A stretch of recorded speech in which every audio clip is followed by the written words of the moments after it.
aula, a segunda parte da aula sobre tabela hash, e eu foco nesse vídeo em tratamento de colisão.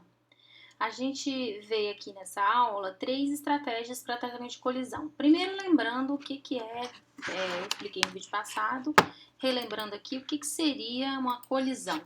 Então, se a gente tem a nossa tabela hash representada com um vetor, esse vetorzinho aqui, né, que tem algumas posições,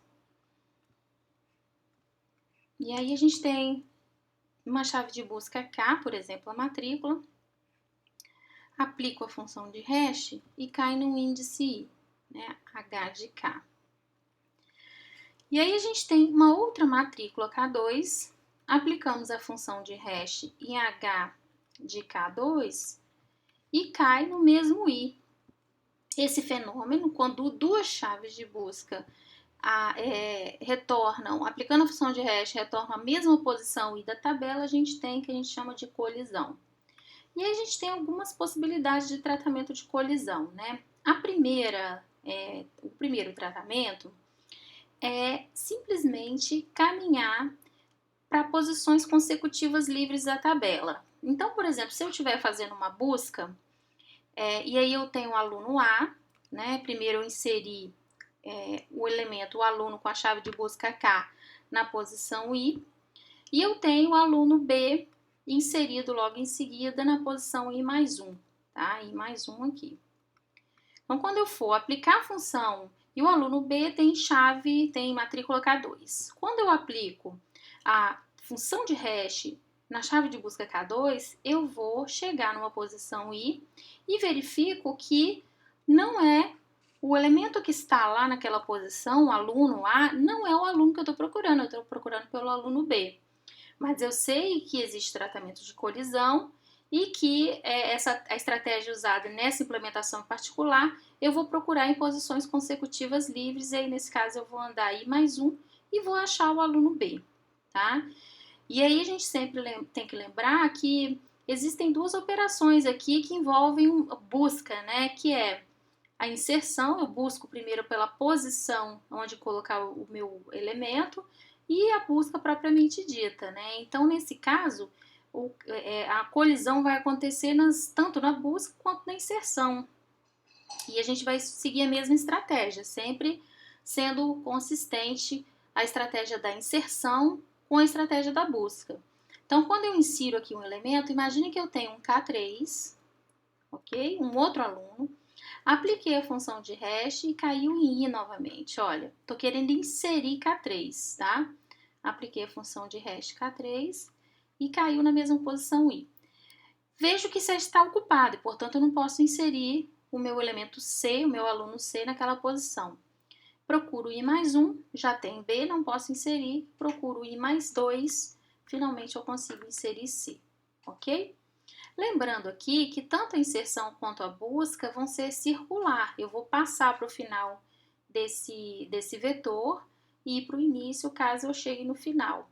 E essa busca vai até achar uma posição livre. Eu sempre vou inicializar a minha tabela hash com null, e aí eu preciso achar uma posição livre, ou para inserir, no caso, né, ou na busca, né? Se eu estou buscando por uma chave de busca e não encontro e acho uma posição livre, provavelmente, com certeza, na verdade, aquele elemento não está na tabela hash.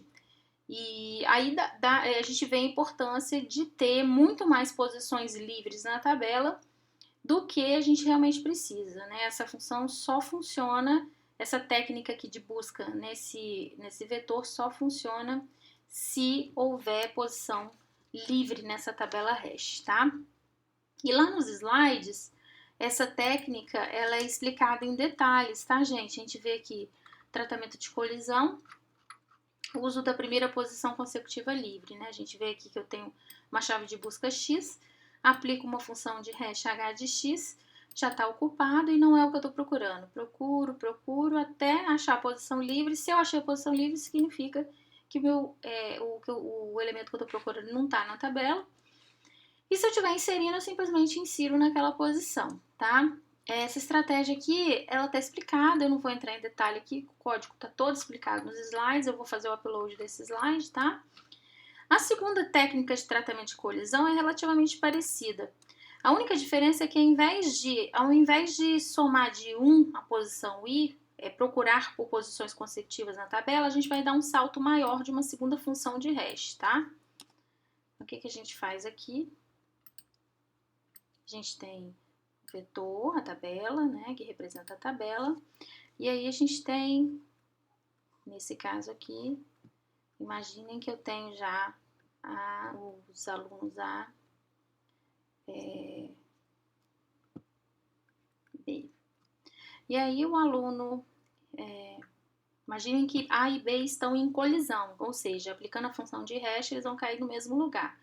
Então, se eu tenho, por exemplo, o aluno A foi inserido primeiro, então K1, apliquei a função de hash em K1 e caí na posição I. Esse é o A.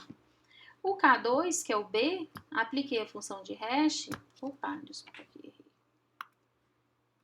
Vou consertar aqui para não confundir vocês, tá? Apliquei a função de hash e caiu em I também, em K2, que é o B. Mas verifico que não é o B, o aluno que eu estou procurando, que está na posição I. E aí eu já retorno que eu não encontrei? Claro que não, porque em tabela hash a gente tem colisão, tem que lembrar isso. E aí o tratamento de colisão que é utilizado nessa implementação particular é dar um salto, né? Se eu fosse na estratégia anterior, a gente ia procurar na próxima posição consecutiva livre. Ao invés disso, o que eu vou fazer? Eu vou pegar I, somar de uma segunda função de hash. Então, vai ser esse salto, vai ser de I mais essa segunda função de hash, que é um H2 de K2, tá? Então, os saltos são maiores. E aí, a tendência é de você espalhar, né, dispersão, espalhar um pouco mais os elementos nesse vetor, tá? Então, a gente tem uma implementação um pouquinho melhor que a anterior. Mas o desempenho muito parecido.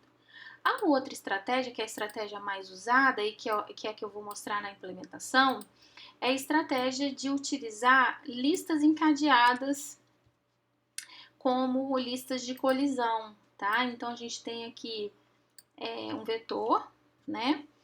Que é a tabela hash, com suas posições, ok?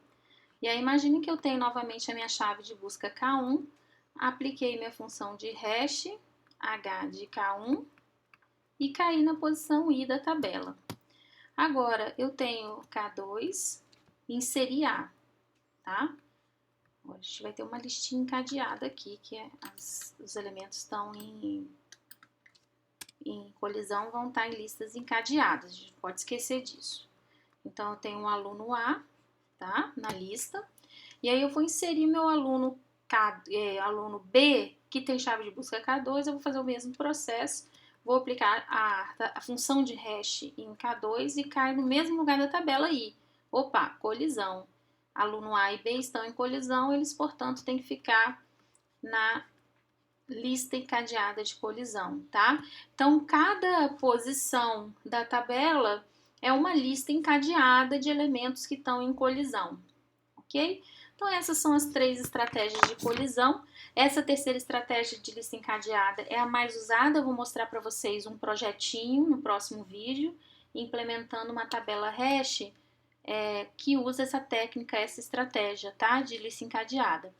Verificamos aqui que é óbvio que as listas encadeadas de colisão, elas não podem ser muito longas, elas não podem ser grandes, porque a busca aqui dentro, a busca nessa lista encadeada, então quando eu estou querendo buscar um elemento, eu vou aplicar a função de hash, eu vou cair na posição I.